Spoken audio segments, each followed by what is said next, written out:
Major support for Out to Lunch is provided by the law firm of Jones Walker, established in 1937 with over 375 attorneys and offices throughout the U.S., providing a comprehensive range of services to a local, national, and international client base. JonesWalker.com. And by J.P. Morgan Chase, a partner in financial planning. Looking ahead to retirement, growing your business, or for commercial banking, J.P. Morgan Chase offers advice and solutions tailored to individual needs and client well-being. More information is at jpmorganchase.com. And by Luba Workers Comp, a regional insurance carrier dedicated to providing reliable workers' compensation coverage to employers and workers in 13 states across the Southeast. With personalized service, trusted expertise, and tailored solutions, Luba helps businesses protect what matters most. Discover more at lubawc.com. From Collins on St. Charles Avenue in Uptown New Orleans, we're out to lunch with Peter Raschuti, Tulane University A.B. Freeman School of Business professor and director of the Verkenrode Reports. It's business, New Orleans style. Hi, I'm Peter Raschuti. Welcome to Out to Lunch. When you walk into a home, a room, or a business, you typically have a single sensation. A place feels a certain way. That specific reaction is actually a culmination of a whole range of perceptions that include observations about dimensions, light, color, furniture shapes and sizes, paintings on the walls, decorative touches, rugs, even scent. You take most of these cues in at about the same time, and your decision about how you feel about that place can be almost instant. But the creation of an intentionally designed interior space can take months of planning and execution. Chad Gracie is a native New Orleanian who built a career creating interiors around the world and across the country, including 6 years in New York, before returning home and founding Gracie Interiors in 2009. Today, Chad still works across the country, and you can see his design spaces in homes and businesses here in New Orleans. Chad Gracie, welcomed Out to Lunch. Thanks for having me, Peter. While Chad is working on creating subtle visual cues, my other lunch guest today, Nate Shaeffer, is doing the exact opposite. He's looking to make an instant impression on you that's bright and colorful. Pretty much all I have to do is tell you the name of Nate's company for you to get the picture. Big, sexy neon. I probably don't need to say any more, but for the record, Nate is an artist and craftsman who handcrafts neon, both commercial signs and works of art. He's one of only 300 artists in the U.S. who work in neon. Nate Shaeffer, welcomed Out to Lunch. Thank you, Peter. It's good to be here. Chad, you're an interior designer, but you also have a degree in architecture. I can see how understanding the overall structure of a building can help you develop and maximize the decorative interior of it. But I would think that having the vision and skills of an architect would allow you to do a lot more than pick out paint colors and sofas.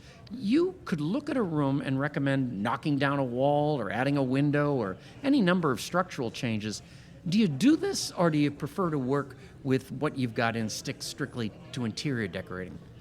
I always find it difficult to work with what I've got, so I use that skill on a daily basis. People are surprised, but I think it works out for the best in the long run. So there's a well-dressed guy that comes in with a sledgehammer and you go, oh, this is going to be different. It's my dream. And when you start work on a new client, I imagine people have varying ideas of what they want their place to look like. Some people probably know exactly what they want, and others just leave it to you. Which kind of client do you prefer? I like a client that has input in the front, some idea of what they like and don't like, and then usually we can take it from there. Nate, I mentioned that you are one of only 300 neon artists still working in the United States. In the last 25 years or so, 90% of neon artists have gone out of business. So let's start with the obvious, simple question. Why is that? Well, in 1999, offshore competition, primarily Asian companies, decided that this market for making beer signs and point-of-purchase advertising was worth getting into. And they'd been sort of playing with it, making prototypes and giving their pitches, but their product still was inferior. In March of '99, they wholesale took over all of the production beer signs for Anheuser-Busch, Miller, Coors, all the major tobacco firms that were buying point-of-purchase advertising we were making, and it went offshore overnight. All contracts gone. That took out about 2,000 glass blowers overnight. And in 2008, when LEDs became a little more reliable than they were and a lot more affordable, and they offered a no-skill advantage in terms of assembly relative to a glassblower's skills, in 2008, all of the signs that are on the sides of strip malls that are called channel letters, they're all the backlighted signs, they were neon prior to 2008. Abruptly, by 2010, another 1,000 glassblowers were out of business. So technology and offshore competition got together and wiped us out. Brother, as well as making neon signs and art, you've come up with a secondary business that fits into a category known as paint and sip. In your case, people come to your workshop on Aretha Castle Haley Boulevard, and they get to spend an evening enjoying themselves while they get a lesson in making neon, and they get to leave with a piece of neon art that they've made. One of the leading businesses in this category nationwide is a New Orleans-based company called Painting with a Twist. They've become phenomenally successful by franchising their concept across the country. With thousands of unemployed neon artists in the U.S., do you think you could franchise your concept? I think it's possible. I like that larger scale thinking. But in order to scale it up, the difficulty is the skill level. The glassblowers, because you can't just not work unless you are fortunate enough to have some means gifted to you, glassblowers have had to find other work.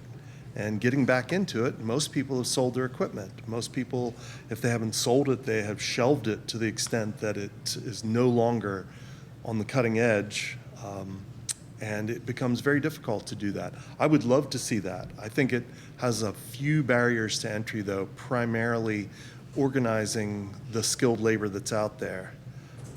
And it's kind of sad. It's like all the things that have gone by the wayside, these highly skilled, highly trained individuals having to be retrained to do something that, in my opinion, is lesser.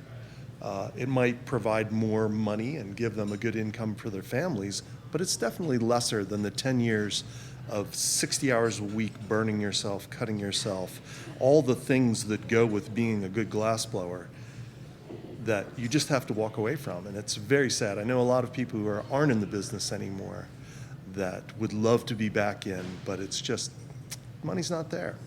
Now, you wouldn't want to serve like tequila shots. This is, real stuff you're working with here. Wait a minute. No. Maybe. Chad, I would think one of the most difficult parts is you're talking to a potential client and you're talking about budget. They want something, but maybe they don't want to pay for it. How do you get your arms around that? That's one of the most important and most difficult parts of my job, is sort of conceptualizing with people how much things actually cost. People have an idea in their head usually about what they want to spend on an interior. A lot of times it's sort of a back and forth conversation that we have. It really just depends on the scope of the work and what we're doing. And I love to start with a budget from a client. It helps me sort of create a framework in which to work. It informs me of where I'm shopping, how much time I'm actually devoting to finding a chair for a certain space, or is it something where I kind of go to something that I already know is good and perfect and I can customize it in some simpler way for them. So it really can be a sticking point, but I really don't want it to be, because it helps everybody in the long run. Sometimes people show up with unrealistic expectations price-wise. This is true. Now, Nate has done a great job creating, maybe these workshops and such, and you both have. I mean, it's very impressive. Chad, you're working on something that I never even thought about. I mean, you've got a warehouse, and how's that fit in? Well, Peter, this is very new. For the last 15 plus years, I've been increasingly frustrated with the level of service and organization that a lot of our high-end receiving warehouses, well, we don't actually have any high-end receiving warehouses, and that's where I come in. It's come out of need, and it's another level of service that I can provide for my clients where we can control sort of how things arrive, where they're stored. If they're stored properly, we can address issues like damage or returns immediately instead of a year later when your house is finished and the truck comes with everything and we realize, oh wait, the back is broken off of this 18th century chair. Why did nobody tell us? Who broke it? Did it come out like that? So anyway, I think it's another way for us to sort of help out our process and I think protect what our clients are purchasing. And Nate, you have the coolest name for a company ever. Where did Big Sexy come from? Oh, I knew that question was going to come up. I moved to New Orleans to be with someone. And I had a business in North Carolina, another glass company. And at one point, this gal and I were visiting in North Carolina. And she was somewhere in the building and left her phone on one of my employees' workbenches. And this guy's worked for me. We went to college together, so we've been together for 30-some years. And I think, where is she? And I call her, and I didn't know this, but when I call her on her phone, there's a picture of me, and she has me entered in as Big Sexy. And then when I moved to New Orleans and was contemplating, am I going to open a neon shop or am I going to do something else? Because the whole bleak nature of my industry. And so I made the decision, and I come up with a really nerdy name for my company, and she said, no, you need to just call it Big Sexy Neon. You're in the Big Easy. And I thought, oh, can I do that? And I did, and it's appropriate, I think, for the city. I don't know about me. You're listening to Out to Lunch. I'm Peter Raschuti. I'm talking with neon artist Nate Shaeffer from Big Sexy Neon and interior designer Chad Gracie from Gracie Interiors. We'll continue our conversation when we come right back from this short break. Out to Lunch is brought to you by Basics Underneath. Fine lingerie, personalized fitting, curated swimsuits and workout wear. Uptown on Magazine Street and at basicsunderneath.com. And by Tracy Moore, broker, realtor, and partner at Rev Realtors, offering over 20 years of experience representing buyers, sellers, and investors. Learn more at tracy.revrealtors.com. You're listening to Out to Lunch. I'm Peter Raschuti. I'm talking with neon artist Nate Shaeffer from Big Sexy Neon and interior designer Chad Gracie from Gracie Interiors. Chad, what about, now I really direct this to both of you, is the impact of the tariffs. You know, sometimes you talk to somebody and you can't quite figure out how it's impacting them. Chad, have you seen anything? I have, and it's getting increasingly prevalent. You know, before it was like maybe you ordered some wood flooring from Europe and they're like, oh, here's this little surcharge that we're adding to it. But now it's almost every fabric order, almost every lighting order, and they're calling it different things on every sort of invoice and quote. I mean, some people are like, yes, tariff, 10% or whatever the number, maybe I just, pulled that number. But some people are calling it like a shipping surcharge or, there's clever ways of describing it. But we have to now, I think, be a little more communicative with our clients about it because it impacts their overall budget and cost, because now people are hyper attuned to how much it's taking to get 4 yards of fabric from London to New Orleans, Louisiana. I have to question now sometimes, is it worth to pay the extra $248 on a fabric that's already $248 a yard? It just really, and you have to take it as a case by case scenario. It's also impacting how long it's taking things to get here. I've had a small renovation project that was supposed to start June 1, now pushed till I don't know when because of this said flooring. It keeps getting pushed back. people are booking vacations around when we're doing demo on their house, but the demo never happens because the floors aren't there. So anyway, it's definitely a domino effect. And Yeah. Nate, I don't quite get. You'd have to tell me in your business where the tariffs kick in. So the tariffs kick in, I mean, it was almost immediately, and again, suppliers, vendors, and manufacturers were hesitant to put that label on it directly, but they put it on there as a surcharge, as a current upcharge, lots of different terminology on invoices, and conversations I've had with them, candidly, it's tariffs. But for me, I have a company that I use out of Los Angeles that's been making transformers for this industry, U.S. made, but with a lot of Chinese components. U.S. made transformers, I've used them for over 30 years. And they're so reliable, they're so well designed, so well put together. This is the power supply in this piece right here that we're sitting with. That's the elephant in the room is, if you could tell me So what we're seeing here. they told a lot of people, I buy a lot of those transformers, and several of my colleagues buy a lot of them, and they said, yeah, well, we have about 3 more months of components at the current price. So they've been holding their price, whereas I know several other vendors and manufacturers that I buy components from have jumped on and said, even though this is coming out of warehouse stock, I'm going to make a little more money on it now because I can, and I know how difficult it's going to be 3 months, 6 months from now, bringing this into the country. And why wouldn't I make more money on it? I'm like, because it's not the thing to do. Maybe that's why you wouldn't do that.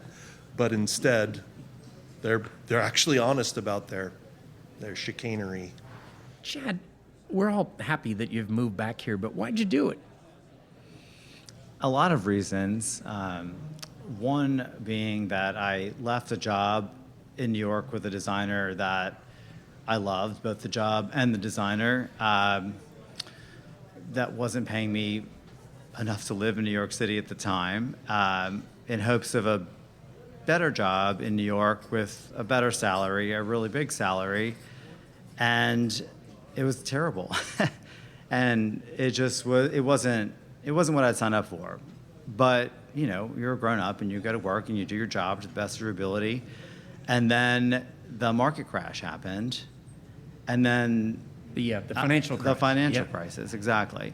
And then I found myself, okay, I'm really trapped in this job now because there are no other jobs in New York. I had been sort of softly kind of putting feelers out to so-and-so and so-and-so, but then there was nothing. And so I'd been working back down here kind of on the side for an architect, designer that I had interned with when I was in college, and he and I had been talking, and, finally I was like, you know what, let me just try my hand back at New Orleans. I think it was the right move at the right time.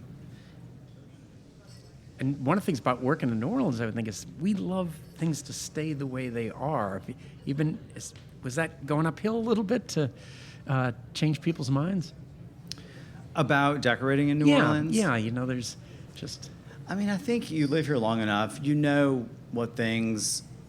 what people want things to look like. I mean, my job is to take people's expectations of what they think their houses are supposed to look like and sort of push and educate them to not want the same thing that everyone else down the street has, or the same type of rug, or the same painting, or whatever people are comfortable with. So I feel like that is one of the values that I bring when working with a client. And Nate, I've never... First of all, when you have a workshop like this, the other example we used, everybody can sip wine and play around with a canvas. Making neon, isn't it dangerous? Isn't it a gas or something? So the only real inherent danger in bending glass and making neon tubing is you're working with open fire, right? So you can become burned. Oh, thanks for showing that. It's radio. 4 but it's very decades, impressive. I know. I have arms made for radio.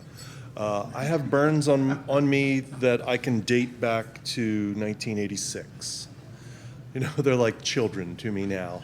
And I I think that I know that when I'm having people in for workshops, we go through safety first. That's the big thing. I don't want anybody to get burned. I haven't had anyone burned in any of these workshops. I have had someone cut themselves rather dramatically. I've never seen, from a finger, I've never seen blood like jet up 5 inches into the air. And I will admit, the morbid part of me, the part that is Monty Python and existentially corrupt, enjoyed for probably 3 seconds too long that this young lady was jetting blood onto my bench before I grabbed her thumb and put pressure on it, and then we bandaged her up, and she went and got 4 stitches. So there are dangers. There are very obvious dangers at this level, and we do our best to not have anybody get injured. There are several things we go over immediately. The very first thing I let people know is hot glass looks the same as cold glass. And it will stay that way for 6 to 9 minutes, depending on how thick the glass is, what the diameter is, and people respect that quickly. It's really safe. The gases that you mentioned, many people mention, we're breathing neon, argon, krypton, and xenon right now. The way that we get these gases, neon is pulled from an atmospheric extractor that is set up to pull specifically neon out of the atmosphere. And then it's bottled and sold to neon shops, and it's sold to welding shops. Argon, the same thing. All of those gases. Helium's the only one that actually comes from the earth. It's mined from pockets where helium is picked out. But, it's not dangerous except for the obvious things. Fire. When we need to heat up and process tubing, we use 21,000 volts of electricity, but people that are in my workshops don't get anywhere near that. We do that separately. But all I can't get it out of my head, the visual of that woman Vesuvius. It was so dramatic and unexpected. She was doing something really benign and made just a silly mistake, and next thing I know, there we are with a little fountain. And she's dead. No, she didn't Okay, we'll die. cut that on the She show. didn't die right away. No. Oh, that is great. So, Chad, now I have a visual of of Nate's day. And what about yourself? I picture, you've done a tremendous job at finding decorative objects and things like that. I picture you going through one of those antique fairs with a couple of pieces you've written down that you're looking for. You do it. I get overwhelmed in about a minute. How do you do it? There's a lot to see, and there's a lot of things running through my head, a lot of projects to shop for. I get overwhelmed myself if I think about all of the things that I need to look for. So in a big place like that, or if I fly to Dallas or Houston or wherever to shop for the day, I just go through, unless I have a very, very specific thing I need in a short amount of time, I really just go through and I just photograph and take notes on everything that strikes me, that I like. And then I'll get home, and some things, of course, are perfect and you have to secure them right away. I mean, there are things like that. There are these eureka moments, like here it is. Here's the game table. This is it. It's perfect. We can't let it go. I'm calling the client. It doesn't matter. We need to get this. But a lot of times, I'll take the pictures. I'll get back to my desk. I have different folders on my desktop of different cities with different shops and different days, and I just drag all the pictures into the right folders, and then I just kind of think about it. I'll pull out a project at a time. I'll look at the floor plan. I'll look at our inspiration boards. I'll look at what we've purchased already, and it's sort of like a puzzle. I just sort of see what clicks with what.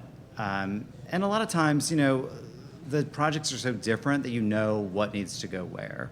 You're not going to source the same chandelier for one project that you're sourcing for the dining room of another. So a lot of times I'm not even showing different clients the same thing. It's also project specific. So that's how I manage it, because there are so many beautiful things. And when we don't get something at a shop, or if it sells, or if we don't get something at auction, if a client's disappointed, I'm like, you know what? There's a million other gorgeous things out there all over the world. We're going to find something else. We're going to find something you like better. You don't even know it. So that's kind of how I manage it without being overwhelmed, because I can get very excited and very sort of in this, manic state, just especially at an estate sale or something. You're kind of, your adrenaline's rushing. I guess it's boring that is what gets me excited, but Not at all. anyway, No, it's a way totally to get it. manage. It's a way to manage beautiful things. You know what I bet you are is a good listener. Well, you have to be. That might not be obvious, but I bet that's one of the big factors in here. It's made you successful. I mean, most of an initial design consultation is not me talking, because I don't know. I don't know what you want. You have to tell me. You have to talk. And even you can tell me what you want without even telling me what you want. I just want to hear about how your family lives where you live, what your day-to-day existence is, what your dog's doing. It really all kind of factors into how I formulate what something needs to look like and how people are supposed to operate within a space. So I look to them, the clients, to inform me, and a lot of it is just listening. I like the idea that I picked out this chair because he's the same color as your golden retriever. Right. Something like that. Hey, Nate, do people actually buy neon art, or is it mostly commercial? People do buy neon art. I installed a ray gun, a neon ray gun, in a bathroom today on Desire Street for a client that had come in and seen one of these. I do these little flamethrowers with old brass flamethrowers that I'll cut in half, mount to a backboard, and then have flames coming out of them. And I'll use a special bit of technology called a bead maker transformer that makes it look like the whole thing's moving. She didn't have the space for one of my flamethrowers. She had 28 inches, and she went out and bought like a ray gun, a really cool cast pot metal ray gun, and brought it to me, and I made this ray gun for her and installed it this morning. So I get some really unusual sort of requests for things that are very specific like that, but also somebody will come in and buy things off the wall that I've made that are some painted background. I do a lot of thrift store tramp art, and I'll buy like a 75-cent bad piece of thrift store art and put a neon saying on it. I did a Bob Ross one that this is going to get edited from radio that it says pretty trees. It's just, yeah, exactly. But also, a woman sitting, just a print of a woman sitting at it's really sort of based on a Monet painting, but a woman sitting sort of in a state of ennui on a blanket, and it says, "I can't even." I had a client come in last week or 2 weeks ago with a painting, and it's a man in sort of pre-Victorian but still very flouncy dress, and 6 women on the other side of the bench, and there's a chessboard, and I think ostensibly he is teaching them chess, right? And she wanted very specifically, "You can't sit with us." So things like that are a lot of fun. We've been doing this show for 15 years, and ray gun and flamethrower have never really been used. I appreciate that. I think that your deficits need to be, you need to make up a little. You pedal a little faster, all right? There's something magical about neon. Maybe it's the vibration of the light. Maybe it's the association with something exciting like the Vegas Strip or Times Square or cocktails, donuts, or beer. Whatever it is, Nate, thanks for everything you're doing to keep it alive. And Chad, thank you for moving back home to New Orleans and giving us the benefit of your considerable talent, making and remaking commercial and residential spaces. Gentlemen, it's been great to meet you. Thank you both for taking the time today to join me on Out to Lunch. Thank you. Thank you. My guests on Out to Lunch today have been Chad Gracie, founder and owner of Gracie Interiors, and Nate Shaeffer, owner of Big Sexy Neon.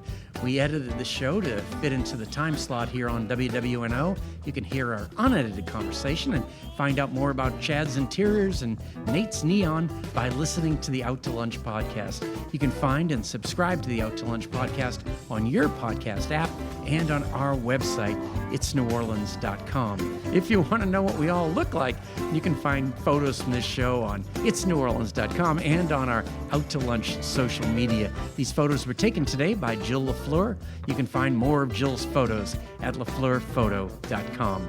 Out to Lunch is a production of INO Broadcasting for itsneworleans.com and WWNO 89.9 FM. The producer of our show is Grant Morris, our technical producer is Eric Merle, and our researcher is Amy Irvin. I'm Peter Raschuti. Thanks for joining me. I look forward to meeting you again next week around the lunch table for more business, New Orleans style, on Out to Lunch. Out to Lunch was recorded live at Columns on St. Charles Avenue.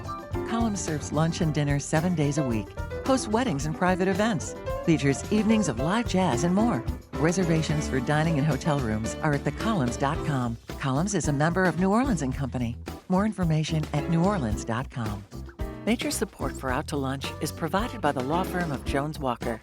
Established in 1937 with over 375 attorneys and offices throughout the U.S., providing a comprehensive range of services to a local, national, and international client base.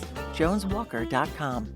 And by J.P. Morgan Chase, a partner in financial planning. Looking ahead to retirement, growing your business, or for commercial banking, J.P. Morgan Chase offers advice and solutions tailored to individual needs and client well-being.